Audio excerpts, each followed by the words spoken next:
नमस्कार दोस्तों, हम आपके समक्ष कक्षा 10वीं की एकेडमिक क्लासेस लेकर आ रहे हैं, जिसमें हम आपके सामने भौतिक विज्ञान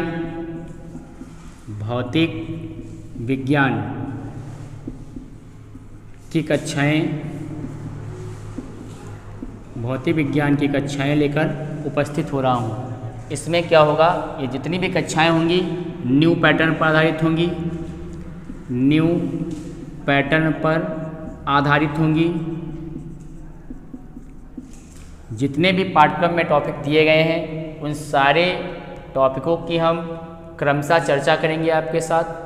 और इसमें हमारे अध्ययनरत कक्षा 10 के जो विद्यार्थी हैं वो इन कक्षाओं से जुड़कर अपने एग्जाम की तैयारी और बेहतर पूर्वक कर सकते हैं, इसलिए हम इनको क्रम से देते हैं। आज हम थोड़ी सी चर्चा और परिचर्चा करते हैं इन्हीं विषयों पर, जिसमें सबसे पहले हम भौतिकी की बात करते हैं कि फिजिक्स क्या है। तो अगर यहाँ पर हम देखें मैं क्लास डाल देता हूँ कक्षा 10th है ना, और यहाँ पे फिजिक्स की बात कर रहे हैं PHYSI फिजिक्स। तो फिजिक्स अगर हम देखें है क्या, तो अगर हम फिजिक्स की बात करें तो फिजिक्स का मतलब होता है नेचर। इसका मतलब क्या होता है, नेचर। और नेचर का मतलब ही होता है, हिंदी में प्रकृति कहते हैं। क्या कहते हैं, प्रकृति कहते हैं। अर्थात अगर आप देखें तो प्रकृति का अध्ययन करना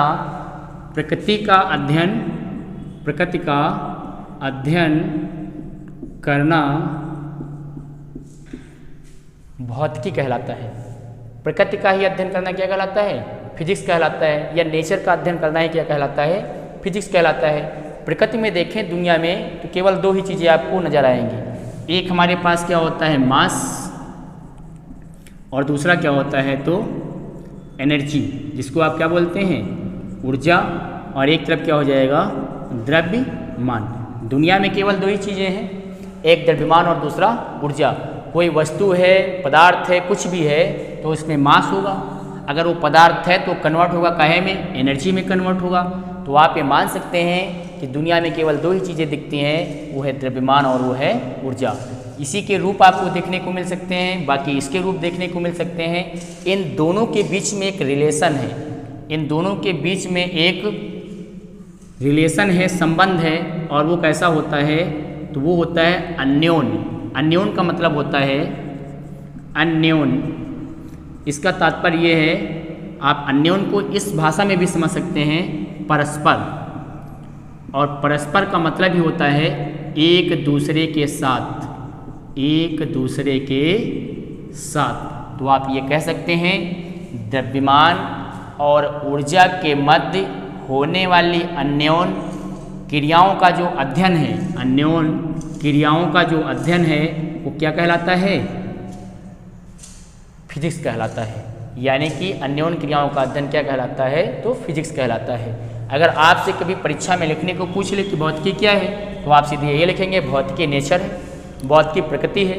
प्रकृति का अध्ययन करना ही भौतिकी कहलाता है। और इसमें हम दो चीज़ों का अध्ययन करते हैं, एक द्रव्यमान का अध्ययन करते हैं, दूसरा ऊर्जा का अध्ययन करते हैं। तो द्रव्यमान और ऊर्जा दो चीज़ों का जब अध्ययन करते हैं तो इसमें आपस में क्या होते हैं, इनके जो घटक होते हैं, कंपोनेंट होते हैं, वो एक दूसरे के साथ साथ क्रियाएं करते हैं, इसलिए क्या कहलाता है, अन्योन क्रियाएं कहलाता है। अब ये तो बात मैंने कर ली, जनरली कहे की बात, फिजिक्स की बात कर ली। आपके पाठ्यक्रम में जो पहला चैप्टर है वो प्रकाश है। आज हम पार्ट 1 से शुरू कर रहे हैं ना फिजिक्स में, प्रकाश। कि प्रकाश क्या है, तो देखिए प्रकाश की बात करते हैं आज हम। प्रकाश, जब प्रकाश को पढ़ेंगे तो इसमें कई तरह के क्वेश्चन बन जाते हैं। पहला क्वेश्चन क्या बनता है, प्रकाश क्या है, कहाँ से आता है, कैसे आता है, किस रूप में हमको प्राप्त होता है, ये बहुत सारे आपके जो प्रश्न हैं वो यहाँ से बन जाएंगे। दूसरा होता है प्रकाश के गुण कौन कौन से होते हैं, वो गुणों आपको यहाँ पे पढ़ना होगा, वो गुण क्या हैं। एक क्वेश्चन बनता है जब इन्हीं के गुणों में कि प्रकाश के परावर्तन से आप क्या समझते हैं, एक ये चैप्टर आप में दिया हुआ है 10th के लेवल पे। दूसरा प्रकाश के अपवर्तन से आप क्या समझते हैं, ये दो चैप्टर हैं। इन्हीं के दोनों के साथ आपको इसमें मानव नेत्र का कभी कभी उल्लेख आ जाता है। मानव नेत्र से आप क्या समझते हैं, इसका फिजिक्स में उल्लेख किया गया है। ऐसे करते हुए आपको इसी में प्रिज्म का भी चैप्टर आपको दिया हुआ है, प्रिज्म। तो कहने का तात्पर्य है कि प्रकाश को इसी क्रम में आपको पढ़ना है। तो आज उसमें से हम सबसे पहले बात करते हैं कि प्रकाश क्या है, कहाँ से प्राप्त होता है, कैसे प्राप्त होता है, किस रूप में प्राप्त होता है, और दूसरी तरफ हम बात करते हैं कि प्रकाश के गुण क्या हैं, किस प्रकार से हैं, है ना। तो आइए सबसे पहले हम देखते हैं प्रकाश क्या है। तो देखिए प्रकाश मैंने लिख रखा है, इसे इंग्लिश में क्या कहते हैं, लाइट कहते हैं। इंग्लिश में क्या कहते हैं, लाइट, LIGHT, लाइट। तो लाइट का तात्पर्य क्या होता है, देखिए ब्रह्मांड में सूर्य उपस्थित है।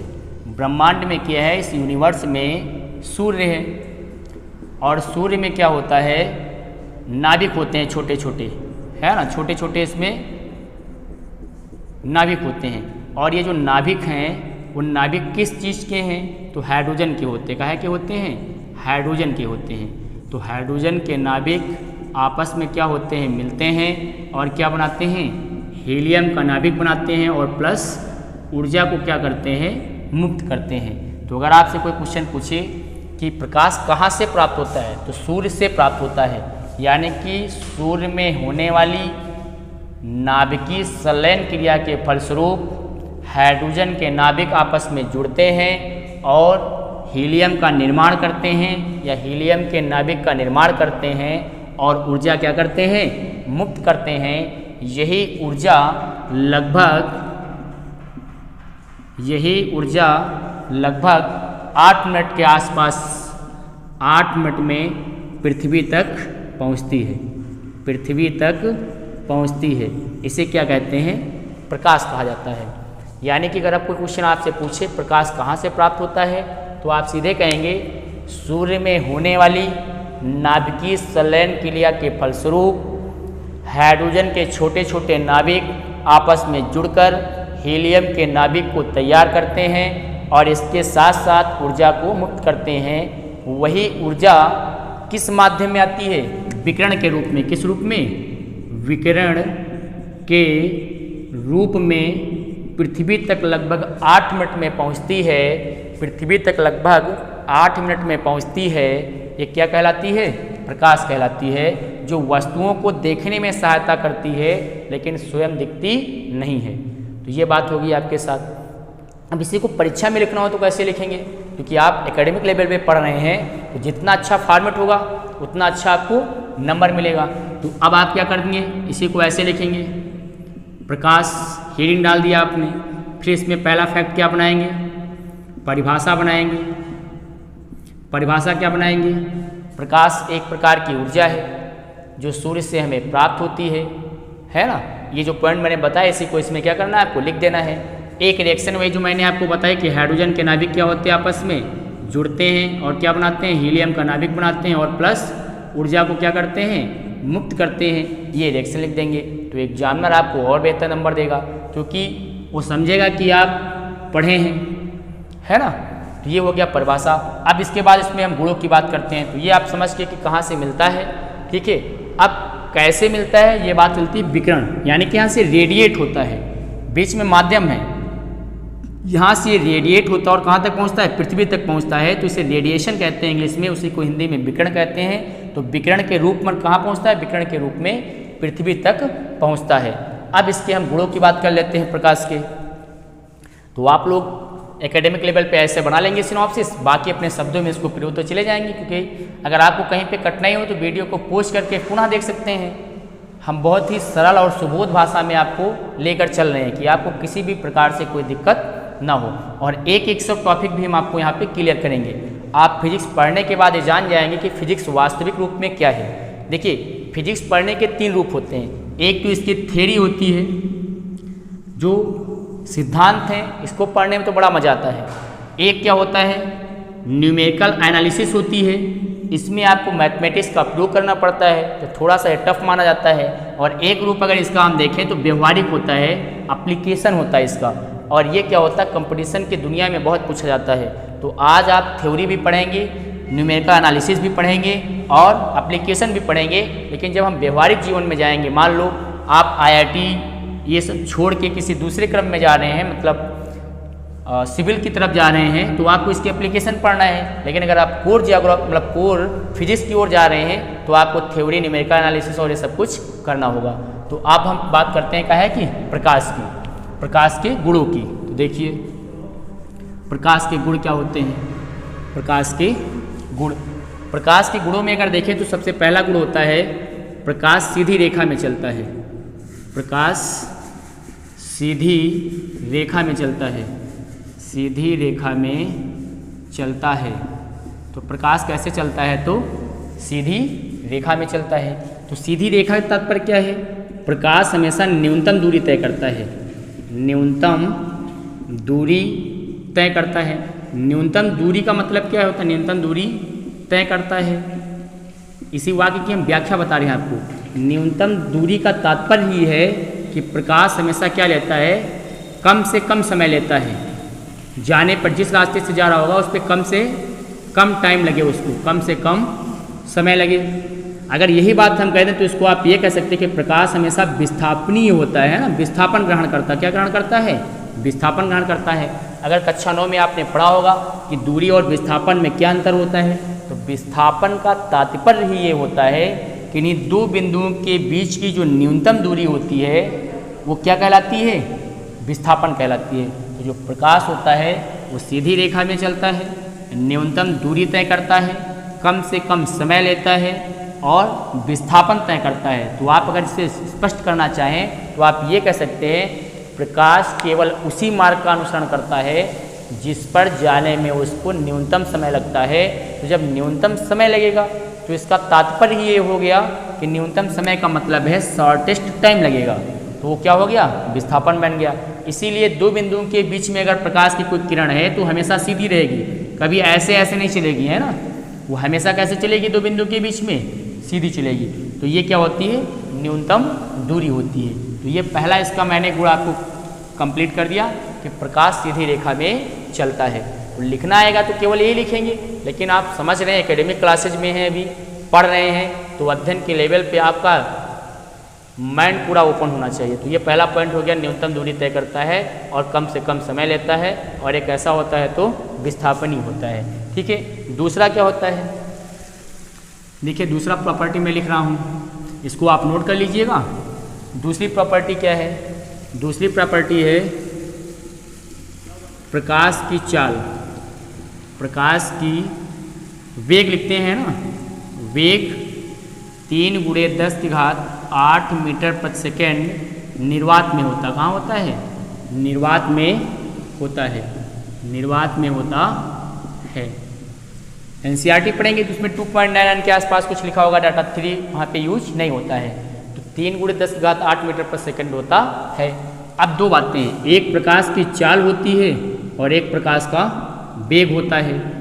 दोनों की वैल्यू इतनी रखते हैं, लेकिन चाल और वेग में अंतर क्या है, जब प्रकाश विभिन्न माध्यमों से गुजरता है, विभिन्न माध्यमों से गुजरता है, विभिन्न माध्यमों से गुजरता है तो क्या कहलाता है, चाल कहलाता है। जैसे प्रकाश वायु से आए जल में चला जाए, जल से निकले कांच में चला जाए, कांच से निकले कहीं अलग चला जाए, किसी दूसरे माध्यम में चला जाए, तो प्रकाश में क्या होगा, परिवर्तन होगा।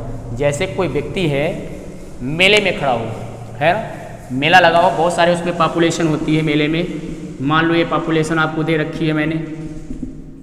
अब कोई व्यक्ति यहाँ पर है और इस मेले में वो खड़ा है, तो इस मेले में अगर उसे दौड़ा हुआ तो वो दौड़ नहीं पाएगा, और अगर यही रोड पे दौड़ रहा होता तो सीधा चला जाता, क्योंकि यहाँ भीड़ कम रहती है मेले की अपेक्षा। तो यही बात है कि जब माध्यम से गुजरता है तो प्रकाश क्या करता है, माध्यम में कण बहुत पास पास होते हैं, तो इन कणों से बार बार अपवर्तित होता है, अपवर्तित होने के बाद ही बाहर की ओर निकलता है, अर्थात उसकी दर क्या होती है, प्रकाश की घट जाती है। यानी कि माध्यम में जब वो चलता तो उसे चाल कहते हैं, अगर वो निर्वात में चलता तो उसे क्या कहते हैं, वेग कहते हैं। ये क्लियरिटी आपको याद रखना होगा। साधारण गुण लिखना होगा तो आप ये लिखेंगे कि प्रकाश का जो वेग होता है वो कितना होता है, 3 × 10⁸ मीटर प्रति सेकेंड होता है। तो अब ये मैंने 2 कंप्लीट कर दिया आपके सामने गुण। एक गुण और इसका होता है तीसरा,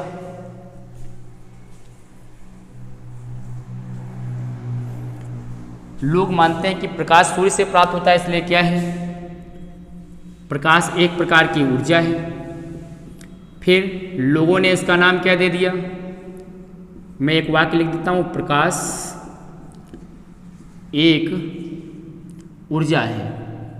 इसी को लोगों ने कहा प्रकाश एक ऊर्जा की जगह क्या कर दिया, विकिरण ऊर्जा कह दिया, इसे विकिरण ऊर्जा है। फिर लोगों ने इसे क्या कह दिया, अनुप्रस्थ विकिरण ऊर्जा है, अनुप्रस्थ तरंग के रूप में विकिरित ऊर्जा है, विकिरित ऊर्जा है। वर्तमान में वैज्ञानिकों ने इसका नाम दे दिया कि ये अनुप्रस्थ तो होता है, लेकिन साथ साथ इसमें वैद्युत चुंबकीय तरंग के रूप में गमन करता है, गमन करता है। तो अब ये वर्तमान में क्या बन गया, प्रकाश एक प्रकार की ऊर्जा है, ये कक्षा 6, 7, 8 में आपने अध्ययन किया। विकिरण ऊर्जा है, अनुप्रस्थ तरंग के रूप में विकिरित ऊर्जा है, वैद्युत चुंबकीय तरंग के रूप में गमन करता है। ये मॉडर्न फिजिक्स की थ्योरी है कि जो प्रकाश होता है वो वैद्युत चुंबकीय तरंग के रूप में चलता है, अर्थात प्रकाश में वैद्युत और चुंबकत्व दोनों के गुण होते हैं, इसलिए इसे क्या कहते हैं, वैद्युत चुंबकीय तरंग कहते हैं। तो ये सारी बातें सही है ना, आप इन्हीं को क्रमशः लिख सकते हैं। जैसे वैद्युत चुंबकीय तरंग है तो कैसे चलती होगी, ये तरंग संचरण की दिशा है, तरंग संचरण की दिशा हो गई।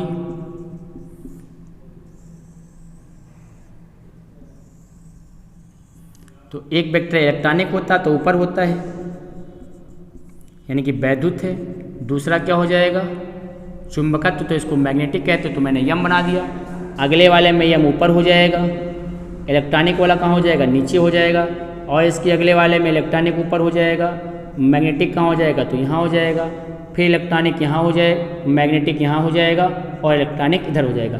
कहने का तात्पर्य ये है कि इलेक्ट्रॉनिक वेक्टर, मैग्नेटिक वेक्टर और तरंग संचरण की दिशा, इन तीनों के बीच में एंगल कितने का होता है, तो 90 डिग्री का होता है। यानी कि कुछ ये ऐसे होती हैं, इसके बीच भी 90 डिग्री का कोण, इसके बीच भी 90 डिग्री का कोण, और इसके बीच भी 90 डिग्री का कोण। अब अंगूठा दूर है तो पास में नहीं रह सकते हैं, जैसे कमरे का कोई कोना होता है, 3 डायमेंशनल शेप में होता है, तो एक बार पल्स ऐसे चलेगी, एक बार पल्स ऐसे चलेगी, और ऐसे करते हुए प्रकाश आगे की ओर गमन करता चला जाता है। तो वर्तमान में जो ये थ्योरी है वैद्युत चुंबकीय तरंग के रूप में चलता है, ये एकदम सही है कि प्रकाश क्या है, वैद्युत और चुंबकत्व दोनों के गुण रखता है। जब आप अग्रिम कक्षाओं में जाएंगे 10th और 12th में, तो वहाँ पर और इसकी विवेचना की जाएगी।